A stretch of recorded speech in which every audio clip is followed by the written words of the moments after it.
A week ago Sunday, white supremacists gathered in Washington to celebrate the one-year anniversary of the riot in Charlottesville, Virginia, where Heather Heyer was murdered and dozens of other people injured by a racist mob. There was no mass turnout for the "Unite the Right to" rally. Instead, only 24 or so white supremacists and other members of the alt-right were present, vastly outnumbered by at least 1,000 counter-protesters. The racists rapidly skulked off, humiliated and defeated. Their opponents were jubilant. Given Donald Trump's unrelenting and largely unabated assault on democracy and human rights, it is natural for decent people to celebrate a win. But that hope can also lead to miscalculations. Unite the Right to marked a tactical and not a strategic victory in what will be a long struggle against the right-wing forces that installed Donald Trump in the White House. Sponsored. It remains true that white supremacy is both resurgent and ascendant in America. Both public policy and day-to-day norms are being reoriented by a form of backlash politics that emphasizes an explicitly white supremacist agenda and blends Christian nationalism, racial authoritarianism, plutocracy, sexism and nativism. There are many examples. White supremacists and those sympathetic to them exert a large amount of control and influence over Donald Trump and his administration. The president himself has shown through his words and deeds that he is a racist.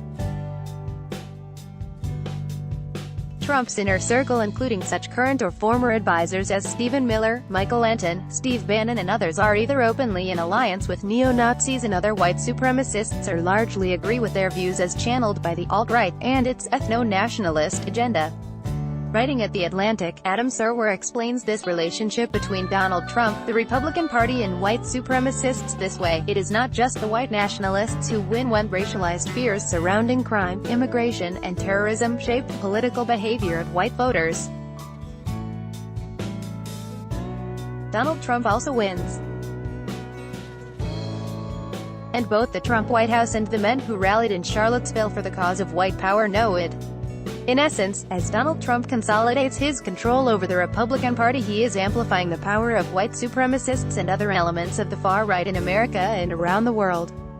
Open white supremacists are running for public office as Republicans in contests all over the United States. White supremacist and other far-right organizations are not as disorganized and discombobulated as their critics would like to believe. Research by the Southern Poverty Law Center shows there are at least 1,000 active hate groups in America. This number has grown by 20% in the last 4 years. White supremacists and other members of the alt-right have killed dozens of people and injured hundreds more in attacks across the country, beginning with Trump's presidential campaign and continuing through his first 2 years in office.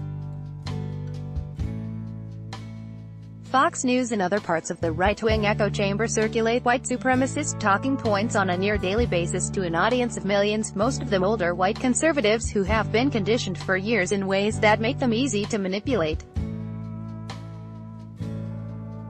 This sector of the public is being actively radicalized into hate. While Unite the Right, the 2nd of May, have some and very few overt hate-mongers, new research by political scientist George Hawley suggests that there are around 11 million white Americans who agree with the white nationalist values espoused at that rally, values which also encouraged the lethal violence in Charlottesville as well as Dylann Roof's massacre of 9 black people at Emmanuel African Methodist Episcopal Church in Charleston. In The Demography of the Alt-Right, Hawley explains that, studying the attitudes and demographic traits of people who self-identify with the alt-right or a similar ideology is a great challenge. While it's accurate to describe such people as racist, Hawley writes, there are elements to these kinds of movements beyond simple racial animus, anxiety, or resentment. Although the racist right can be ideologically diverse and make many different arguments, there are 3 key sentiments that are widely shared across these movements. 1. A strong sense of white identity. 2. A belief in the importance of white solidarity. And 3. A sense of white victimization. Although someone who rates high on all of these views may not necessarily identify with the alt-right or a similar movement, we can anticipate all or nearly all individuals who are involved in white identity politics to share these attitudes.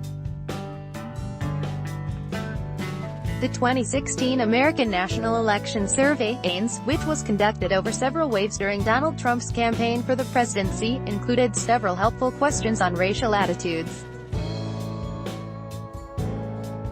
Some of these were new additions to the survey.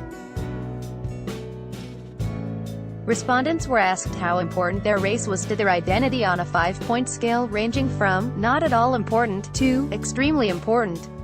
They were also asked a question measuring their feelings of white solidarity: how important is it that whites work together to change laws that are unfair to whites? This followed the same 5-point scale. Finally, we can assess survey respondents' feelings of white victimization from their answers to the question of how much discrimination whites face in the U.S., also on a 5-point scale. Ranging from "none at all" to "a great deal." Of roughly 3,000 non-Hispanic white respondents, Hawley found that only a minority responded strongly to any of those questions. But the overlap between the three questions was what he was looking for. About 28% expressed strong feelings of white identity, about 38% expressed strong feelings of white solidarity, and about 27% felt that whites suffer a meaningful amount of discrimination in American life. A much smaller minority, about 6% of respondents, expressed all three opinions. It is worth noting that a 2017 Washington Post-ABC News poll estimated that about 10% of respondents supported the alt-right. Emphasis added that 6% translates to about 11 million core supporters, along with millions more who would express broad agreement with white nationalism, a more polite articulation of white supremacist values where the superiority of whites is attributed to culture, rather than biology. Only 6% of a population of about 198 million white people in the United States is still a large pool of potential recruits and allies for a racist, anti-democratic authoritarian movement. It will no doubt upset many people to confronted with the fact that despite the way white supremacists are caricatured by the news media and mocked by their opponents, these extremists are still winning the political battle in Trump's America. While their ideas are largely unpopular and viewed by most Americans with contempt, white supremacists such as those who marched in Washington last weekend know that they do not need to win at the polls or dominate the streets to continue to gain power and influence.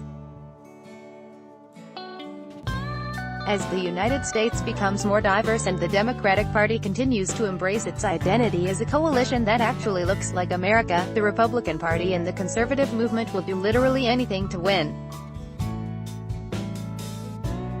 That includes a naked embrace of white politics, and white strategy, devoted to racial authoritarianism and maintaining white power, at any cost. As historian Stephen Kantrowitz warned readers in a recent essay at the Boston Review, white power is still with us. Indeed, it has broadened its reach online, where it continues to build an anti-liberal, anti-government, white supremacist movement that radicalizes individuals. The reckoning is coming to America.